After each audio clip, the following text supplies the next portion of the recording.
BA third year के बच्चों का हार्दिक स्वागत। बच्चों, मैं अलका जैन, राजकीय महाविद्यालय किशनगढ़ से। बच्चों, अब तक हमने पढ़ा गुप्त जी की साकेत का नवम सर्ग। अब हम समझेंगे उर्मिला का साकेत के नवम सर्ग में विरह वर्णन को।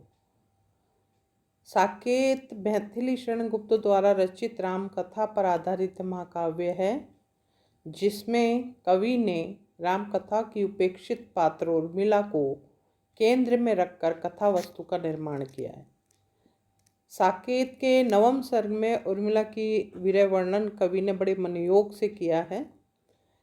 उसके विरह वर्णन में मार्मिकता, सजीवता और विरह व्यथित हृदय की टीस व्याप्त है। उर्मिला का विरह वर्णन हम इस प्रकार प्रस्तुत कर रहे हैं। सबसे पहला बिंदु है विरह में प्रकृति निरूपण। शरद ऋतु का आगमन होने पर खंजन पक्षी दिखाई देने लगते हैं। धूप खिल गई है, सरोवर जल से भरे दिखाई दे रहे हैं और हंस उनमें क्रीड़ा कर रहे हैं। विरहिणी उर्मिला को शरद के रूप में अपने प्रिय लक्ष्मण के विभिन्न अंगों के दर्शन हो रहे हैं और वह अपनी सखी से कहती है, निरख सखी ये खंजन आए, फेरे उन मेरे रंजन ने, नयन इधर मन भाए, फैला उनके तन का आतप, मन से सरसाए, घूमे वे इस और वहाँ से, ये हंस यहाँ उड़ छाए। इसी प्रकार शिशिर ऋतु के सारे उपादान विरहिणी उर्मिला अपने तन में दिखाई पड़ते हैं। जिस प्रकार वन उपवन पतझड़ के कारण शुष्क हो गए हैं, उसी प्रकार विरहिणी उर्मिला का शरीर भी विरह से सूख गया है।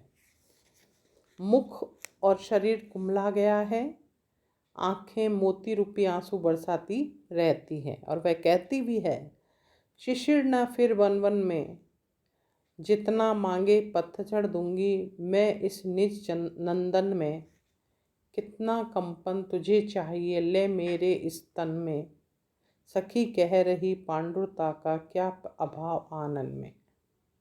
इस तरह कवि जो है उर्मिला की व्यथा को चित्रित कर रहे हैं।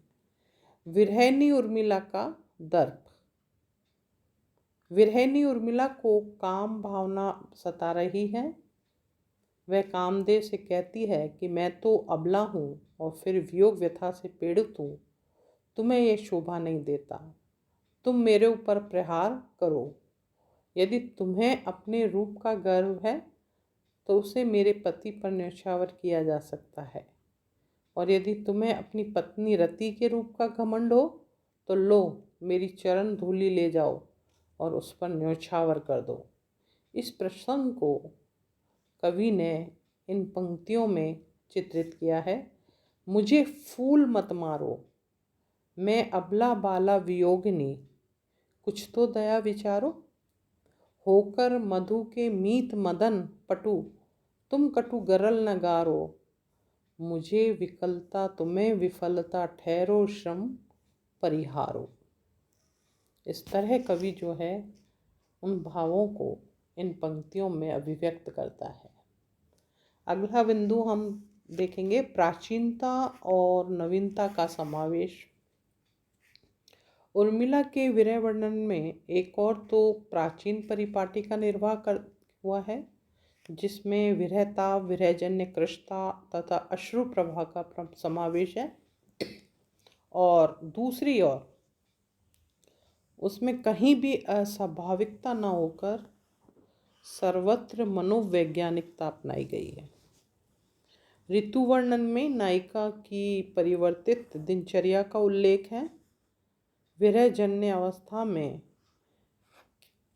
कैसा जो है स्वरूप होता है उसका चित्रण देखिए।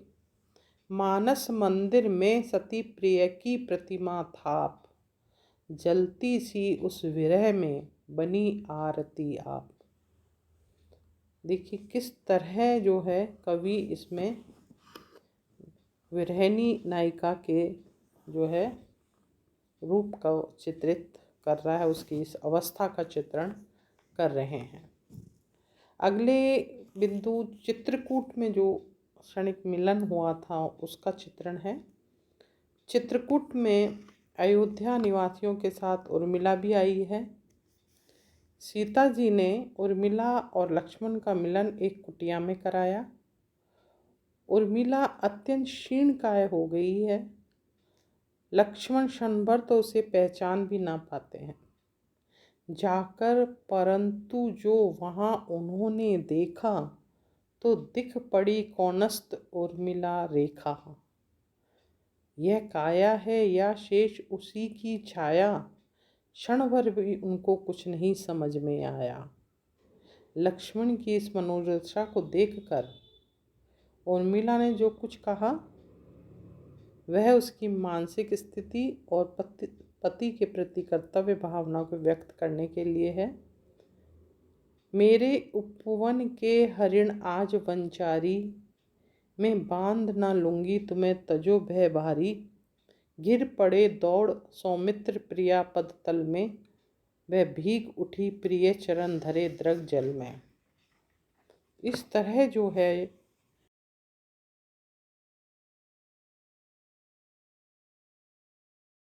का चित्रण, लक्ष्मण का मिलन का चित्रण किया गया है। ये क्षणिक मिलन जो है वो पुनः वियोग में परिवर्तित हो गया। साकेत के नवम सर्ग में उर्मिला की वेदना अपने चरम शिखर पर है।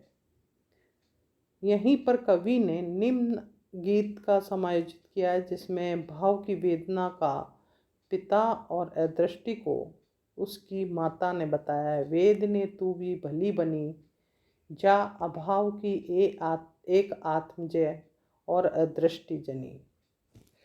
उर्मिला का जो विरह वेदना है उसका चित्रण जो है कवि ने किस रूप में किया है। देखिए, उर्मिला को विरह में एक आशा थी क्योंकि उसे पता था कि मेरे प्रिय 14 वर्ष की अवधि में बीतने के बाद अवश्य वापस आएंगे।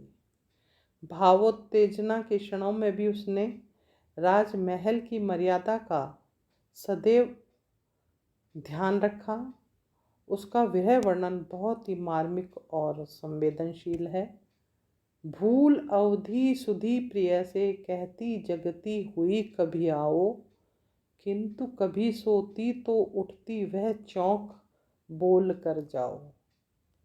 इस तरह जो है हमने देखा कि गुप्त जी ने साकेत में उर्मिला का बड़े ही मनोयोग से विरह का वर्णन किया है। राम कथा प्रसंग में वो एक मधुर प्रसंग है और इसमें गुप्त जी की मौलिक उद्भावना उजागर हुई है। तो ये थे उर्मिला का विरह वर्णन।